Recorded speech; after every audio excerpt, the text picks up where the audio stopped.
항상 저는 이렇게 강단에 설 때마다 왜 이렇게 떨리는지, 이렇게 두렵고 떨리는 마음을 주시는지 모르겠어요. 좀 편안하게 설교를 잘했으면 좋겠는데 저를 위해서 기도 좀 많이 부탁드리겠습니다. 자, 오늘 제목이 우리 한번 제목 같이 한번 읽어볼까요? 시작. 상을 받을 수 있도록 달리십시오. 저는 요즘 죽음에 대해서 많이 생각을 하게 됩니다. 왜냐하면 주변에 아는 지인분들의 가족, 그 다음에 자녀들이 병이나 교통사고로 생을 마감한다는 안타까운 소식을 들었기 때문입니다. 그러면서 저는 저 자신에게 이러한 질문을 한번 해보았습니다. 저 죽은 사람들이 과연 예수님을 믿고 죽었을까? 만약에 예수님을 믿고 죽지 않았다면 저 불쌍한 영혼은 어쩌지? 저 구원받지 못한 영혼 과연 누가 책임질 것인가? 이런 질문을 저 스스로에게 한번 던져봤습니다. 그리고 제 주변에 불신자가 누가 있을까? 생각해 보았습니다.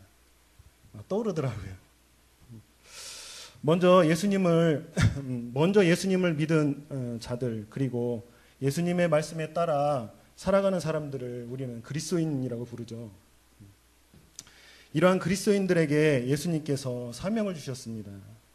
그 사명은 바로 영혼을 구원하는 자, 전도자로서의 사명입니다.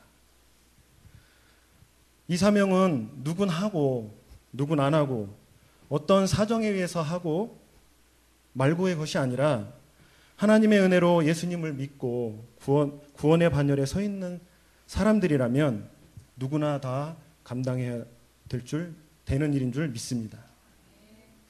짧은 인생을 우리는 살아갑니다. 100년도 안 되는 인생을 살아가죠. 그 살아가는 가운데 누구나 다 어떠한 목표를 가지고 살아갑니다. 어떠한 목적과 목표를 가지고 살아가죠. 그거 없이 살아가는 사람 없지 않습니까? 오늘 말씀 고린도전서 9장 25절의 말씀처럼 두 종류의 사람들이 있는데요. 첫 번째 종류의 사람들은 썩어져 없어버릴 것들을 위해서 목표를 세우고 달려가는 사람들입니다. 그리고 다른 사람들은 어떤 사람이냐면 영원히 썩지 않을 것을 목표로 하고 달려가는 사람들입니다. 이 두 그룹이 있습니다. 그런데요, 이 썩어질 것을 위해 사는 그 사람들의 그룹이든지 썩지 않을 것을 위해 살아가는 사람의 그룹이든지 공통점이 있습니다. 그 공통점이 뭐냐면 이들에겐 분명한 목표가 있다는 겁니다. 그리고 그 노력에 대한 보상이 따른다는 것을 알고 있다는 것이죠. 이 보상이 따른다는 것은 굉장한 동기부여가 됩니다. 돈이 많으면 키가 작고 못생겨도 전지현 같은 아내를 얻을 수 있습니다. 네, 아직 결혼 안 하신 청년들 잘 들으십시오. 돈이 많으면 내가 좀 못났어도 전지현 같은 아내를 얻을 수 있어요. 얼마나 좋습니까? 얼마나 이게 큰 동기부여입니까? 돈을 벌고 싶지 않습니까? 네, 아멘. 네, 좋습니다. 권력이 있으면 나보다 잘났든 못났든 잘생겼든 키가 크든 작든 권력이 있으면 그런 사람들을 노예처럼 부릴 수 있죠. 이 얼마나 달콤하고 매력이 있습니까? 내가 부자도 못 되고 내가 돈도 많이 못 벌고 이런 권력도 못 잡았다. 이 사람은 목표의식이 없는 사람이죠. 그런데 성경은 이 모든 것들을 뭐라고 하냐면 썩어져서 없어버릴 부질없는 것이라고 말하고 있습니다. 그러면 어떤 사람들이 지혜로울까요? 어떤 그룹에 속한 사람들이 지혜로운 걸까요? 썩어져 없어버릴 것들을 목표로 삼고 달려가는 사람들이 지혜로울까요? 아니면 영원히 없어지지 않을 그러한 것들을 위해서 목표로 삼고 살아가는 사람이 지혜로울까요? 만약 선택을 한다면 어떤 것을 선택을 하시겠습니까? 물어보지 않았습니다. 근데 대답을 하시네요. 감사합니다. 네.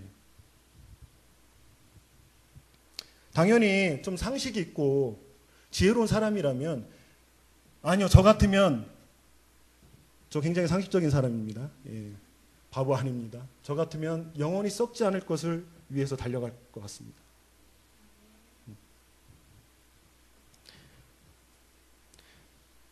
영원히 썩지 않을 것을 위해 살고 영원히 없어지지 않을 보상을 받을 것을 향해 달려가는 사람들이 지혜로운 사람이라고 저는 믿습니다.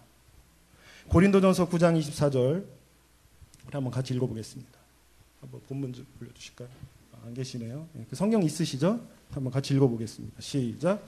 운동장에서 다름질하는 자들이 다 달릴지라도 오직 상을 받는 사람은 한 사람인 줄 너희가 알지 못하느냐. 너희도 상을 받도록 이와 같이 다름질하라. 성경은 상을 위해 달려가라고 권면하고 있습니다. 걸어가는 것이 아니고요. 달려가라고 권면하고 있습니다. 무엇이 그렇게 바빠서 달려갈까요? 이 상이 무엇인지 구체적으로는 모르겠지만 확실한 것은 하나님의 나라와 구원과 영생과 관련이 있다는 것입니다.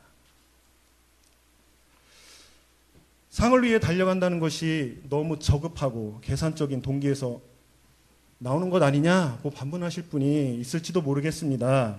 그러나 역사상 위대한 전도자였던 사도 바울은 이 상을 위해 목숨까지도 아까워하지 않고 달려갔던 사람입니다.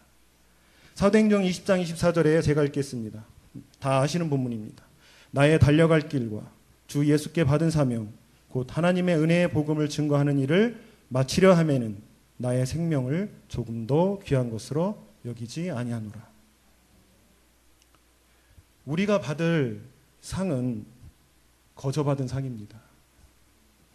은혜로 받은 상입니다. 우리가 구원받았으면 그것으로 충분하지 않겠습니까? 그런데도 하나님은 우리에게 상을 주신다고 합니다. 구원받은 거 하나로만 충분한데 그런데도 상을 주신다고 합니다. 왜 우리에게 상을 주신다고 할까요? 그 이유는 내가 사랑하는 나의 자녀들, 그 자녀를 살리기 위해 독생자 아들 예수 그리스도를 십자가에 달려 죽게 하신 그 지독하신 사랑, 우리를 사랑하신 그 사랑, 그 영혼들, 그 영혼을 구원하는 자들에게 이러한 상을 마땅히 주시겠다고 하시는 것입니다. 죄악된 나를 구원해 주시는 것만 해도 몸둘 바 모르겠는데 보상을 해 주신답니다. 그리스도인이 이러한 하나님의 마음을 안다면, 이 구원의 이 은혜에 감사한다면 거저 받았으니 거저 주는 것이 마땅하지 않겠습니까? 지금 우리에게는 걸어가는 것만으로 부족해 뛰어다닐 만큼 그 영혼구원에 대한 갈망이 있습니까? 이 영혼구원에 대한 갈망은 천사들의 마음을 움직이고 순전한 동기를 제공하고 영원한 기쁨을 위해 기꺼이 십자가를 참고 수치를 당하신 예수님의 그 갈망처럼 순전한 줄 믿습니다. 우리가 불신자들을 하나님께 인도하기 위해 수고할 때 우리는 세상 그 어떤 큰 사업보다 훨씬 더 큰 유익을 얻는 사업을 하는 것인 줄 믿습니다. 세속적인 인간이 세상 속에서 추구하는 것과 전도자가 추구하는 것은 애당초 비교가 되지 않습니다.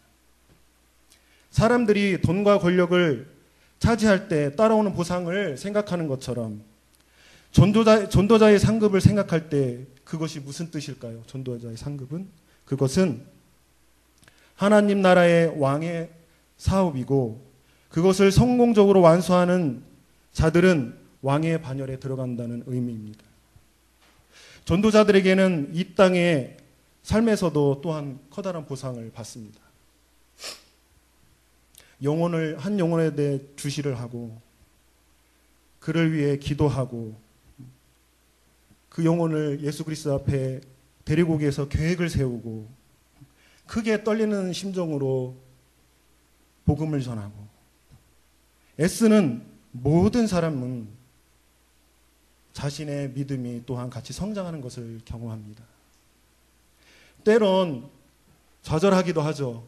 내가 이렇게 섬기고 기도했던 영혼이 예수님께 돌아오지 않고 아니면 혹시 잠깐 왔다가 배신을 하고 돌아가는 경우도 있고 그런 일들을 볼 때 너무 마음이 아픕니다.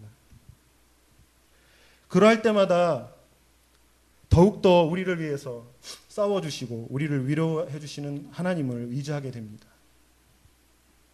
제가 이번에 가정교회 세미나 다녀오면서 그 목자 목녀님들의, 지금 목녀님의 간증을 했지만, 그 목자 목녀님들의 간증 중에 하나가 바로 이러한 내용이었어요. 전도하면 바로 올 것 같죠? 내가 기도하고 VIP를 세우고 그 영혼을 위해 기도하면 내가 복음을 전하고 아니면 우리 목장에 가자면 바로 올 것 같죠? 그렇지 않죠. 그 영혼을 위해서 눈물을 흘리며 기도하게 됩니다. 목장에 왔다 해도 뺀질뺀질 되죠. 때론 이상한 말을 하고 이상한 헛소문을 퍼뜨리고 배신을 하고 나가기도 합니다. 그런데요, 이런 일들이 있으면 포기할 것 같은데 이 목자 목님들은 더욱더 하나님을 의지하고 기도하고 할 때 하나님께서 열매를 맺게 해주시더라고요. 이러한 수고가 따릅니다.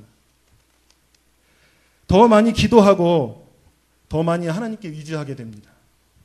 더욱 겸손해지게 됩니다. 자신이 받은 은혜에 감사하며 살아가게 됩니다. 내가 예수님께 이끈 영혼이 거듭날 때 전도자의 영혼은 하나님이 기뻐하는 것처럼 그 기쁨을 맛보게 될 것입니다. 좀 양정현 목사님께 좀 죄송한 말인데, 제가 어쨌든 정식으로 첫 예배를 드렸잖아요, 주일날. 우리 목사님 설교도 좋았지만 가장 좋았던 게 세례받는 그 학생 이름이 잘 모르겠는데, 엄청 감동받았어요, 진짜. 목사님 설교보다도 더 죄송합니다. 네. 이게 하나님의 마음 아닐까요? 네. 한 영혼이 돌아올 때 물론 다른 것들도 물론 다 기뻐하시겠지만 하나님이 가장 기뻐하시는 것은 한 영혼이 돌아올 때 가장 기뻐하시는 줄 믿습니다. 이것은 기적 같은 일입니다. 내가 예수님께 이끈 영혼이 거듭날 때 이것은 정말로 특별한 은혜인 것 같습니다. 부모는 자기 자녀들에게 큰 기쁨을 느낍니다. 그러시죠? 제가 아직 부모님이 못 돼봐서 그러시죠? 예. 자연적인 관계에서 친밀한 사랑이 있기 때문이죠. 그러나 영적인 가족 관계 속에서는 이보다 훨씬 더 깊은 사랑이 들어있는 줄 믿습니다. 왜냐하면요, 그 사랑은 그냥 이 생에서 끝나는 게 아니고요, 영원히 계속될 것이기 때문입니다. 영원한 하나님의 나라에서 다시 만나게 될 때 우리를 통해 구원받은 사람들 모두가 우리의 형제자매로 만나게 될 것이기 때문입니다. 영원 구원은 하나님이 가장 기뻐하시는 일입니다. 하나님이 춤을 추십니다. 그리고 그 일을 위해 수고한 모든 사람들도 세상이 줄 수 없는 기쁨을 맛볼 것입니다. 세상의 그 어떤 종류의 기쁨도 영혼을 죽음으로부터 구원하고 죄로 말미암아 상실된 존재가 거듭나서 하나님을 아버지라고 부를 수 있도록 한다면 이보다 더 큰 기쁨이 없다고 저는 확신합니다. 누가복음 15장 10절에 내가 너희에게 이르노니 이와 같이 죄인 하나가 회개하면 하나님의 사자들 앞에 기쁨이 되느니라. 우리가 이 복된 일에 참여를 할 때 우리에게 보상을 해주시는 건 너무나도 마땅한 일 아니겠습니까? 하나님이 가장 기뻐하시는 일을 하는 것이기 때문이죠. 상을 위해 달려가기로 결심한 바울은 하나님이 가장 기뻐하시는 일을 하다가 순교하였습니다. 그러므로 사랑하는 성도 여러분, 제가 권면하고 싶은 말은 가서 믿지 않는 자녀들과 이웃들을 만나보시지 않겠습니까? 친구들, 친척들, 가족들에게 나가기를 권면합니다. 그 생이 언제 끝날 줄 몰라요. 그래서 하루속히 우리는 달려가야 될 줄 믿습니다. 예수님을 사랑하는 여러분의 사랑으로 말미암아 사랑을 낳는 어부가 되기를 간절히 소망합니다.